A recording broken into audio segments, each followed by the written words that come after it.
పశ్చిమ బెంగాల్ మాల్దాలోని హరిశ్చంద్రపూర్ దగ్గర కాంగ్రెస్ అగ్రనేత రాహుల్ గాంధీ వాహనంపై దాడి జరిగింది. రాహుల్ వాహనాన్ని ఆందోళనకారులు ధ్వంసం చేసేందుకు ప్రయత్నించారు. ఈ ఘటనలో కారు అద్దం దెబ్బతింది. అయితే దాడి సమయంలో రాహుల్ గాంధీ ఘటనా స్థలంలో లేరు. దాడిలో ఎవరికీ ఎలాంటి గాయాలు లేవని పశ్చిమ బెంగాల్ కాంగ్రెస్ చీఫ్ అధీర్ రంజన్ చౌదరి తెలిపారు. మరోవైపు రాహుల్ గాంధీ న్యాయ యాత్ర పశ్చిమ బెంగాల్ నుంచి బీహార్లోకి ప్రవేశించింది.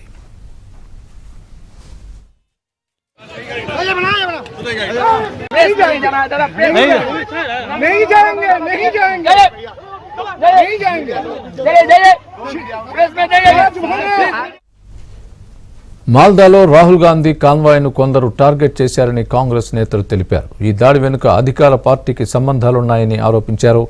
అయితే రాహుల్ న్యాయ యాత్రకు పదే పదే అడ్డంకులు జరుగుతున్న నేపథ్యంలో తగిన భద్రత కల్పించాలంటూ కాంగ్రెస్ అధ్యక్షుడు మల్లికార్జున ఖర్గే ఇప్పటికే లేఖ పంపారు.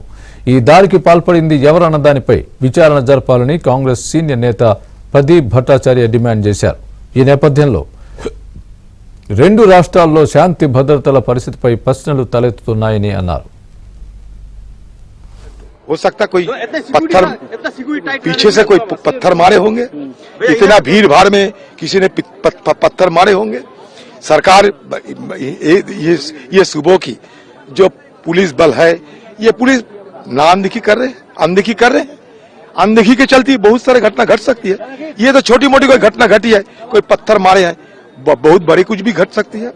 राहुल गांधी जी जैसे एक हस्ती, ये हाई प्रोटेक्टिव ये हाई सिक्योरिटी प्रोटेक्टिव एक आदमी, एक हमारे political leader, national leader Congress party के, अगर उनकी तरह इस तरीके की मतलब अनदेखी किया जाते हैं. आप खुद देख रहे थे, हम मध्याह्न भोजन के लिए एक जगह चुने थे, बाकायदा वो जगह एक सरकार, सूबे की सरकार की बंगला था, इरिगेशन की बंगला.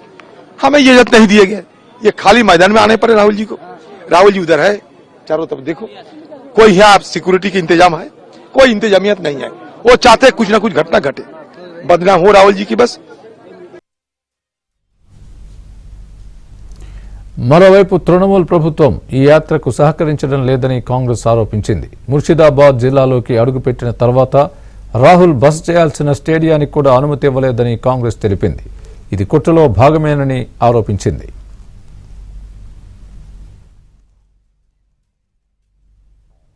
ఇదే అంశానికి సంబంధించి మా కరెస్పాండెంట్ సతీష్ అడిగి మరింత సమాచారం తెలుసుకునే ప్రయత్నం చేద్దాం.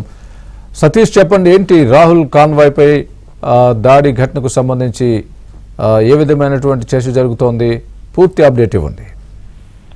బెంగాల్ సరిహద్దుల్లోకి బీహార్ లోకి రాహుల్ గాంధీ యాత్ర ప్రారంభమై దాదాపు 2 రోజులు గడుస్తుంది. భారత్ జోడో యాత్ర వైపు పెద్ద ఎత్తున కొనసాగుతుంటే వందలాదిగా కాంగ్రెస్ పార్టీకి సంబంధించిన కార్యకర్తలు, నేతలు, అదేవిధంగా ప్రజల మధ్య యాత్ర కొనసాగుతున్న నేపథ్యంలో ఒకసారిగా ఈ రోజు బీహార్ లో ఒక గుర్తు తెలియని వ్యక్తుల రాళ్లు రుగినట్టు కూడా అధీర్ రంజన్ చౌదరి అయితే ప్రతిష్టపతిని ఆయన మీడియాకు స్పష్టం చేశారు. అయితే ఎవరు రాళ్లు రుగారనే అంశం మీకు క్లారిటీ లేదు. కాకపోతే రాహుల్ గాంధీ కాన్వాయ్ పైన కూడా దాడి జరగలేని అంశాన్ని కూడా అధీర్ రంజన్ చౌదరి స్పష్టంగా చెప్పారు. గుర్తు తెలియని వ్యక్తులు రాళ్లు వేస్తారా, లేదంటే పార్టీ నేతలు పెద్ద ఎత్తున ఒక్కసారిగా ఫ్లోటింగ్ లో రావడము, ఒకరిపైన ఒకరు పడుతూ సెక్యూరిటీ సిబ్బంది సైతం కూడా రూఫ్ పట్టుకున్న సందర్భంలో గ్లాస్ బ్రేక్ డౌన్ అయి ఉండొచ్చు అనే అంశంలో కూడా కొంత తలెత్తిన అంశాన్ని కూడా ఆయన స్పష్టంగా చెప్తున్నారు. మరోవైపు ప్రస్తుతానికైతే రాహుల్ గాంధీ నిన్న వరకు ప్రయాణించిన ఫార్చునర్ కారు కూడా కారు ఇస్తారు నేరుగా ఆయన హాల్ట్ లో కారుని అక్కడ ఆపి పూర్తిగా కారుని చెక్ చేశారు. ఏదైతే గ్లాస్ బ్రేక్ డౌన్ గల కారణాలు ఉంటాయో కోణంలో ఇప్పటికే విచారణ కొనసాగుతుంది. సెక్యూరిటీ సిబ్బందితో పాటు ప్రజలు పెద్ద ఎత్తున వస్తున్న నేపథ్యం వారందరూ ఒకసారిపైన కారును పూజ చేశారు, లేదంటే ఎవరైనా ఉద్దేశపూర్వకంగా కారు పైన దాడి చేశారనే కోణంలో కూడా అయితే ప్రస్తుతం బీహార్ లో విచారణ కొనసాగుతుంది. కాంగ్రెస్ పార్టీ నేతలు ఎవరు కూడా అధైర్యపడాల్సిన అవసరం లేదు. రాహుల్ గాంధీ సభలో అంతర్జాతీయ సంబంధించిన ఎలాంటి ఇబ్బందులు గల భవిష్యత్తు లేవనేది కూడా చాలా స్పష్టంగా అధీర్ రంజన్ చౌదరి చెప్తున్నారు.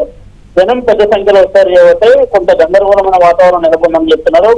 అంతేకాకుండా రాహుల్ ని కలిసేందుకు వేల సంఖ్యలో ప్రజలు వచ్చారు. ఆకస్మికంగా అక్కడ ఇలాంటి ఘటనలు చోటు చేసుకుందనేది కూడా ఆయన స్పష్టంగా చెప్తున్నారు. అయితే కార్ పై రాళ్లు వేశారు, లేదంటే కార్ ను సెక్యూరిటీ సిబ్బంది, అదేవిధంగా కార్యకర్తల తోపులాటల్లో ఈ బ్రేక్ డౌన్ ఏమైనా జరిగిందా అనే అంశం పైన ఇప్పటికైతే విచారణ కొనసాగుతుంది. రాహుల్ గాంధీకి సంబంధించి పెద్ద ఎత్తున మొదటి నుంచి కూడా ఇటీవల ఆయన అస్సాంలో పర్యటన సందర్భంలో యాత్ర కొనసాగుతున్న సందర్భంలో కూడా అస్సాంలో పోలీసులకు అదేవిధంగా కార్యకర్తల మధ్య కూడా పెద్ద ఎత్తున తోడ్పాటు చేసింది. ఒకరిపైన ఒకరు బారికేడ్లు వేసుకుంటూ కూడా ముందుకు సాగిన అంశాన్ని Right. మనం అస్సాంలో చూస్తాం. అలాంటి పరిస్థితులు చోటు చేసుకోకుండా భద్రత మరింత కల్పించాల్సిందిగా కూడా ఇప్పటికే Bihar right Satish, thanks for the update.